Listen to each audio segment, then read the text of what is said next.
Welcome sa Dries TV. Kung interesado ka sa ganitong news, huwag kalimutang isubscribe ang ating YouTube channel. Maraming salamat! Welcome back again sa ating YouTube channel mga kakimpaw, and sa update natin ito ang pag-uusapan natin ay tungkol sa mga importanteng ganap kina Kim and syempre kay Paula Avellino.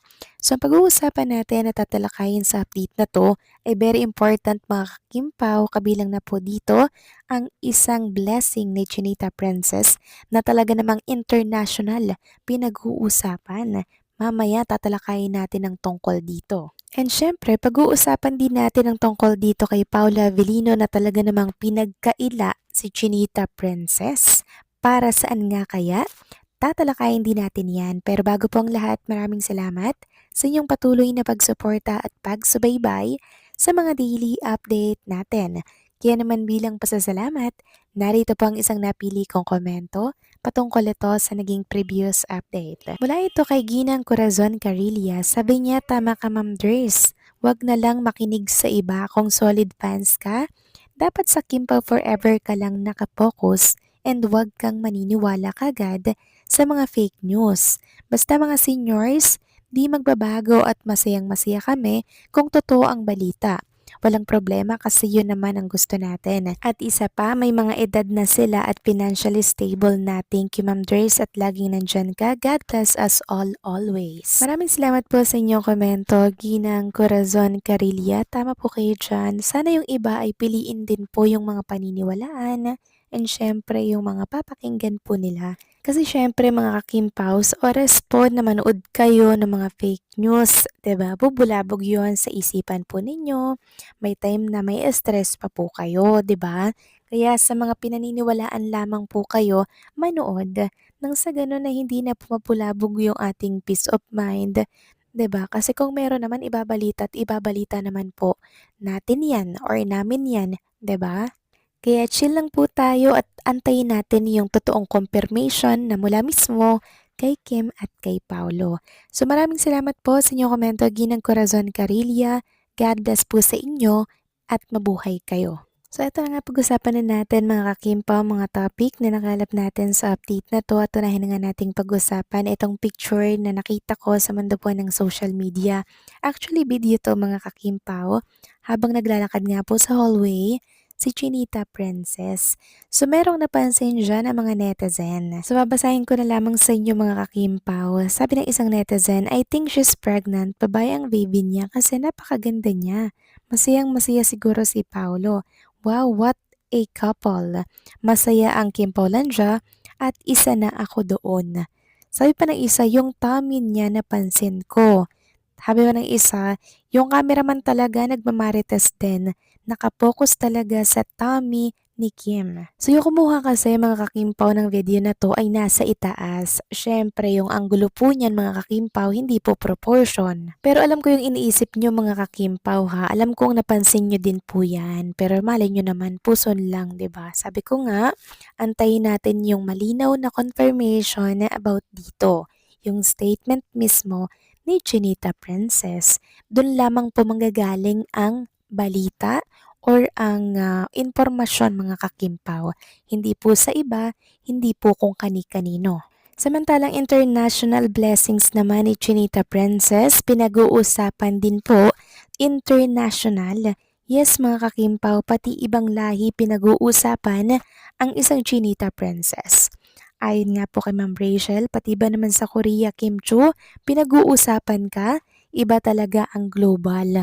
So ito po yung sinasabi natin na hanggang sa Korea, dala-dala si Chinita Princess at doon siya pinag-uusapan ng husto mga kakimpaw. Sobrang blessed talaga ni Chinita Princess mga kakimpaw, no? Talagang babae siyang pinagpala.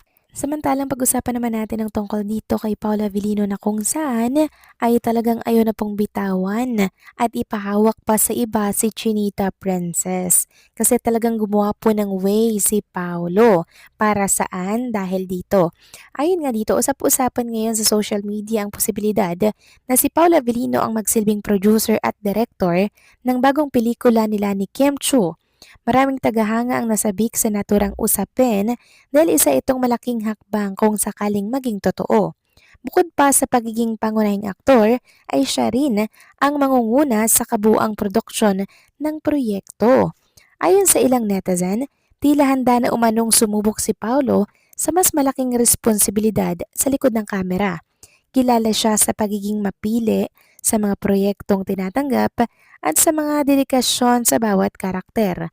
Kaya marami ang naniniwalang kaya niyang pamunuan ang isang pelikula kung bibigyan ng pagkakataon. Samantalang lalo namang na-excite ang mga tagahanga ng Kim Pao sa posibilidad na muli nilang mapanood ang tambalan ni na Kim at Paolo Abilino sa big screen. Naniniwala ang marami na mas lalo pang lalalim ang kanilang chemistry kung magiging malaki rin ang partisipasyon ni Paolo sa pagbuo ng proyekto. Naglabasan din ng iba't ibang komento sa social media, may mga nagsabing magandang pagkakataon ito upang maipakita ni Paolo ang kanyang husay, hindi lamang bilang aktor kundi bilang isang filmmaker. Gayunman, may ilan ding nagpayo na hintayin muna ang opisyal na pahayag bago paniwalaan ang mga kumakalat na impormasyon. Sa kabila ng mga usap-usapan, wala pang opisyal na anunsyo mula kay Kim at Paolo o sa kanilang production outfit na nagpapatunay na si Paolo ang producer at director ng naturang pelikula dahil dito nananatiling haka-haka lamang ang naturang balita sa ngayon. So ayun muna kasi mga kakimpaw na i-reveal ito sa public pero malinaw po mga kakimpaw ayon yan sa ilang mga source na isa nga daw po si Paolo sa producer ng naturang movie ni Chinita Princess.